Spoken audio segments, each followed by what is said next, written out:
ton propre corps te trahit devant le mec que tu peux pas encadrer. Un alpha qui finit à genoux parce que son rang n'était qu'un tissu de mensonges. C'est un jeu de marquage et de faux semblants où la fierté ne te sera d'aucun secours. C'est ici que commence Destiné mais imparfait. Guhua se tue à la tâche sur les chantiers pour payer son loyer. Mais vous pouvez booster la chaîne avec un petit like et en vous abonnant. Dites-moi en commentaire si vous pensez que son orgueil va tenir longtemps face au beau gosse aux cheveux blancs. Allez, c'est parti! Beom Gyuhwa commence sa journée en se demandant si cette histoire de compagnon destiné n'est pas une vaste blague. Petit, c'était un romantique convaincu qu'en tant qu'alpha, il protégerait son oméga comme personne. Le problème, c'est que pendant qu'il rêvassait, la vie lui passait dessus, il n'a jamais gagné une seule course. Avec les années, le romantisme est mort de faim. Aujourd'hui, c'est un vrai tank, à suer comme un cochon sur un chantier. Les vieux du coin l'envient parce qu'il est taillé comme une armoire à glace. Mais ses muscles ne lui servent qu'à déplacer des gravats et à ne pas s'écrouler avant la fin du poste. Il prend une pause et s'en veut à ses calculs, ce qu'il gagne suffit à peine pour la fac. Entre le loyer et les cours, son régime s'est ri et haut. Il est sur le point de chercher autre chose parce que, même à s'échiner au boulot, l'argent ne suffit pas. C'est là que débarque Jaesu, un rouquin avec une tête à n'avoir jamais touché une pelle. Le gars vient frimer, mais en passant il lui balance une combine, un poste de serveur dans une soirée VIP réservée à l'élite des alphas et oméga. Dès que Gyuhwa entend qu'il paie 100 000 wons de l'heure, il reste sans voix. Pour ce prix-là, il est prêt à sourire même à son pire ennemi, la dignité ne paie pas le loyer, et la faim n'a pas d'orgueil. Il accepte l'offre, mais il arrive à l'hôtel avec une tête d'enterrement, comme s'il sentait qu'il met les pieds dans la gueule du loup. Il repense à quelqu'un d'avant et devient plus tendu qu'un câble à haute tension, mais aujourd'hui c'est l'argent qui commande. Alors il baisse la tête. Il enfile l'uniforme, s'ajuste et entre dans la salle. L'endroit transpire l'argent et il sait déjà que la nuit va être très longue. À peine commencée, une héritière en quête de distraction le repère. La fille ne perd pas de temps et l'aborde pour l'inviter à boire un verre après le service. Gyuhwa essaie de rester pro et lui dit non, même s'il voit bien que l'Oméga a un compte en banque bien rempli et une présence qui ne passe pas inaperçue. Mais soudain, l'air devient lourd. L'odeur des omégas lui retourne l'estomac et il sent qu'il va gerber sur place. Il n'en peut plus de dégoût. Il file aux toilettes en courant, laissant la cliente en plan. Il ignore tout le monde sur son passage. Jaesu et les siens se contentent de dire que c'est un alpha bien foutu, mais que la gueule ne remplit pas le frigo. Pauvre type, il a commencé la journée du mauvais pied et il la termine encore plus mal. Planqué aux toilettes, Gyuhwa sue à grosses gouttes sans comprendre ce qui lui arrive. Jusqu'à ce qu'entre deux ragoteurs et lâche la bombe Han Jianggu, l'héritier du groupe Sean, traîne dans la fête. Le gamin sent son sang se glacer. Les souvenirs lui sautent dessus et il décide que l'argent ne vaut pas cette peur. Il faut se barrer avant que quelqu'un ne le reconnaisse. Mais à peine ouvre-t-il la porte pour fuir qu'il tombe nez à nez avec l'héritier aux cheveux blancs. Le type le sort immédiatement et le salue avec une assurance qui fait peur. Gyuhwa sent son cœur s'arrêter, le blanc matelas le regarde avec le sourire de celui qui a retrouvé son jouet préféré et planche déjà comment le casser à nouveau. Il reste muet en voyant qu'il ne reste plus rien du gentil Jianggu qu'il connaissait. Sans détour, le type lui balance la question la plus déplacée possible, il lui demande s'il est en chaleur. Gyuhwa brûle de fièvre et l'idée seule lui paraît une insulte. Lui, un alpha, alors que ce sont les omégas qui vivent ça, pas lui. Ses jambes ne lui obéissent plus. Et il titube comme s'il sortait d'une boîte à 6 heures du mat. L'héritier le rattrape juste avant qu'il ne s'écrase par terre, en profitant pour ausculter de près ce qui lui arrive. Jianggu ne se démonte pas, il devient technique et l'avertit que ses phéromones sont en vrac et qu'il a besoin d'un suppresseur d'urgence. Mais Gyuhwa n'a pas l'intention d'écouter les conseils de ce type. Il le repousse d'une bourrade et lui gueule d'arrêter ses conneries. Il est archi sûr de sa hiérarchie, mais apparemment son corps n'a pas lu le manuel. Pauvre gars, il ne se doute pas de ce qu'il attend. Le serveur est lessivé. Entre la sueur et les dents serrées, il ne s'écroule que par miracle parce que la simple présence de Jianggu le fait cuire de l'intérieur. L'héritier tente de le rattraper de justesse pour lui éviter de s'étaler de tout son long, mais le gamin s'effondre net en plein milieu des toilettes, comme si on lui avait coupé le courant d'un coup. C'est un désastre total, il est à bout de souffle, incapable de reprendre ses esprits. Jianggu sait qu'ils ne peuvent pas rester là en spectacle. Alors il l'embarque vers une chambre avant qu'un curieux ne tombe sur eux. Gyuhwa est complètement à l'ouest, la tête lui tourne, et il se demande si c'est vraiment possible qu'il soit devenu un oméga du jour au lendemain. Il n'arrive pas à croire qu'il finit vautré sur le lit du type qu'il déteste le plus au monde, luttant pour ne pas sombrer dans l'inconscience. Le gosse de riche sort un suppresseur de sa trousse de secours pour calmer le jeu, mais l'orgueil de Gyuhwa est bien plus fort que sa propre biologie. D'un revers de main, il dégage le cachet comme si on essayait de l'empoisonner. Il préférerait crever sur place plutôt que d'avaler un médoc qui sort des labos de la famille Han. Il essaie de sauver les meubles alors que son corps tombe en lambeaux. Un vrai génie des priorités, celui-là. Il est hors de lui, hurlant qu'il a toujours été un alpha et qu'il y a forcément une entourloupe. Il est persuadé que Jianggu lui a balancé ses phéromones à la gueule exprès pour jouer les tordus. Jianggu le dévisage avec un mépris total. Il ne comprend pas comment on peut l'accuser de la sorte, alors que justement, il essaie de sauver la mise à ce type, qui ne fait que lui aboyer dessus. Gyua continue de se débattre comme un beau diable, ressortant de vieilles rancœurs sur le départ soudain de l'autre pour ne pas admettre que son corps a déjà rendu les armes. Il a même le culot de vouloir rentrer chez lui alors qu'il ne ferait pas 10 mètres sans embrasser le trottoir. Voyant qu'il ne tiendrait pas un round dehors, le blondinet le bloque net, mais le gamin s'entête. Il lui lance un regard chargé d'une haine absurde, l'accusant de vouloir profiter de la situation alors que c'est le seul qui l'a empêché de s'évanouir dans le couloir. Jeonggu en a marre de jouer les bons samaritains. Il s'impose et remet les pendules à l'heure. Il n'a jamais utilisé ses phéromones.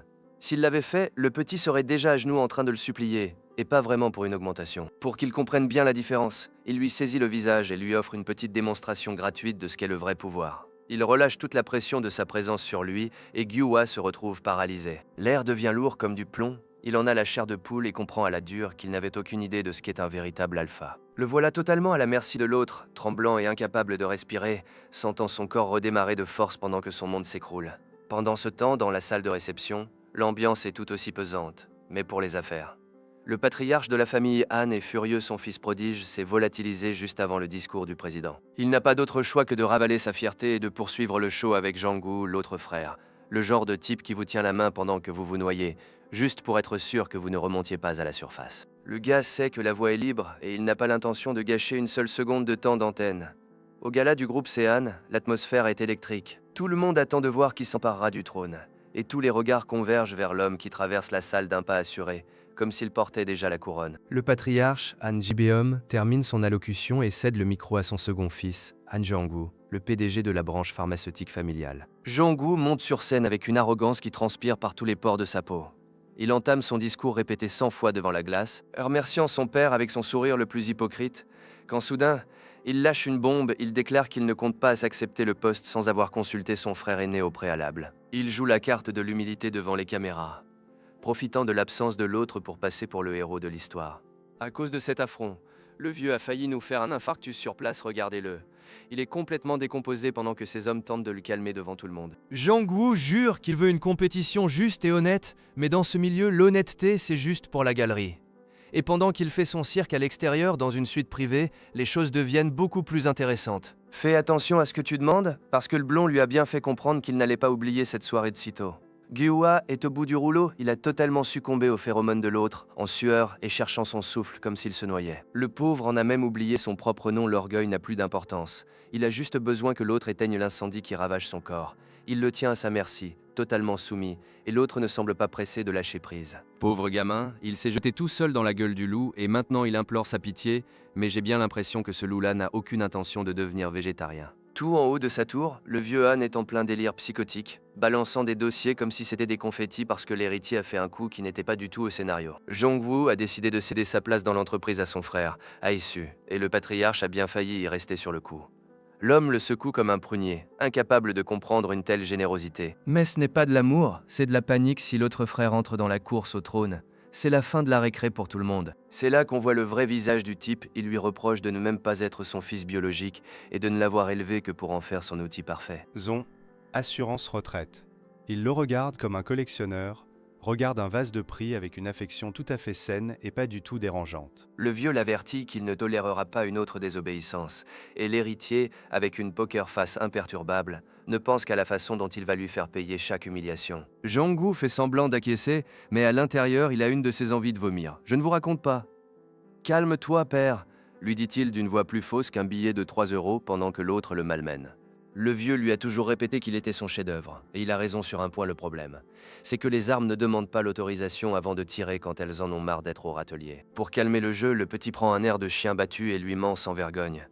Il prétend se sentir coupable d'hériter de tout sans mérite, et le père gobe le morceau sans hésiter. Il se détend et l'envoie direct à Dubaï pour qu'il ne reste pas dans ses pattes pendant qu'il gère le désastre avec les actionnaires.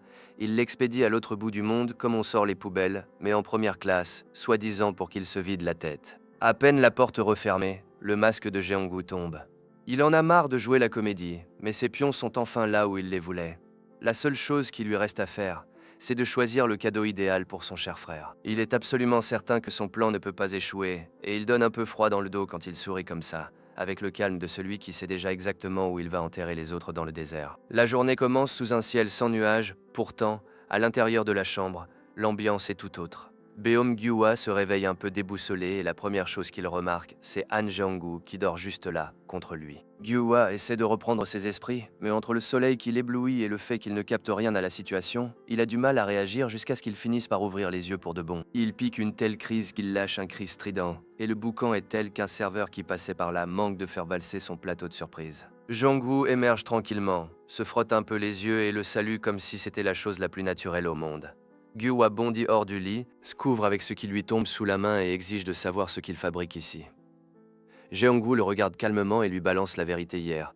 Il est entré en chaleur et il l'a simplement aidé à passer le cap. Gyua n'arrive pas à assimiler ce qu'il vient d'entendre.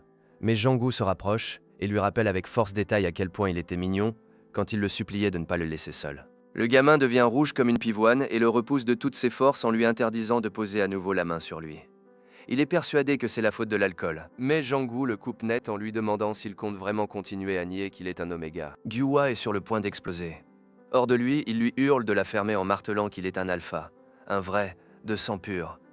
Jeonggu essaie tant bien que mal de le ramener à la raison en lui expliquant que ce qu'il vient de traverser n'avait absolument rien d'un rude d'alpha. Mais Gyua est en pleine crise de nerfs. Il repense à sa vie qui était encore normale hier, alors que tout est en train de s'effondrer. Finalement, Jeonggu lui suggère d'aller à l'hôpital pour en avoir le cœur net et pour essayer de trouver une solution ensemble. Après avoir retourné toute la chambre pour retrouver son pantalon, ils filent tous les deux directement à la clinique. Dans la salle d'attente, Gyua est une véritable pile électrique, incapable de s'arrêter de trembler. Jeonggu, beaucoup plus serein, tente de se montrer prévenant, mais le jeune homme ne comprend pas pourquoi il se montre aussi gentil avec lui. Alors que Jeonggu s'apprête à lui faire une confidence importante, l'infirmière les appelle, c'est enfin leur tour. Une fois dans le cabinet, le médecin examine les résultats d'un air grave avant de confirmer sa pire crainte. Les analyses sont formelles. Il est un oméga. Gyua reste pétrifié. Il s'insurge, c'est impossible. Son second genre s'est manifesté en tant qu'alpha quand il avait 10 ans. Le docteur lui explique calmement qu'il s'agissait sûrement d'une erreur de diagnostic, car la biologie ne ment pas.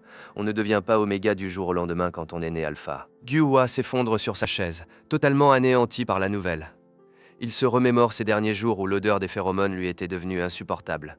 Mais entre le boulot et l'épuisement, il n'y avait pas prêté attention. Désormais, il n'a plus d'autre choix que d'accepter que sa vie a radicalement changé. Gyua presse le pas, priant pour que la terre s'ouvre sous ses pieds afin d'échapper au regard de l'héritier. Mais Jeonggu n'a aucune intention de le lâcher et le suit dans la rue comme un petit chien. Il l'attrape brusquement par le bras et hurle son nom devant tout le monde, la discrétion. Il ne connaît visiblement pas. Gyua sent la veine de son cou gonfler tellement il est à bout de nerfs. C'est alors que le blond sort la carte du destin, affichant un air épris qui en devient presque effrayant. Gyua a un frisson de pur dégoût. Quel pot de colle! Il se retourne et le somme de ne pas se mêler de ses affaires, précisant qu'il n'a aucune envie d'être lié à lui, âme sœur ou pas. L'héritier commence alors à jouer les victimes, en lui reprochant d'être celui qui a disparu en premier alors qu'ils étaient proches.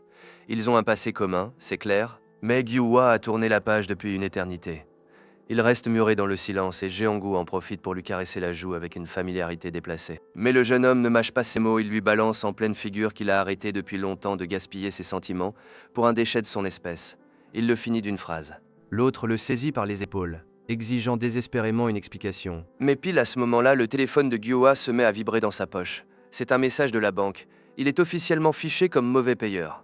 Le fil rouge du destin, c'est peut-être poétique, mais ça ne remplit pas l'assiette. Alors qu'il sent le souffle de ses créanciers sur sa nuque, Jeonggu continue de le harceler avec ses souvenirs qui ne paieront pas ses factures. Remarquant que Gyua se décompose, l'albinos lui demande qui l'appelle, mais Gyua n'a vraiment pas la tête à supporter ses crises de jalousie.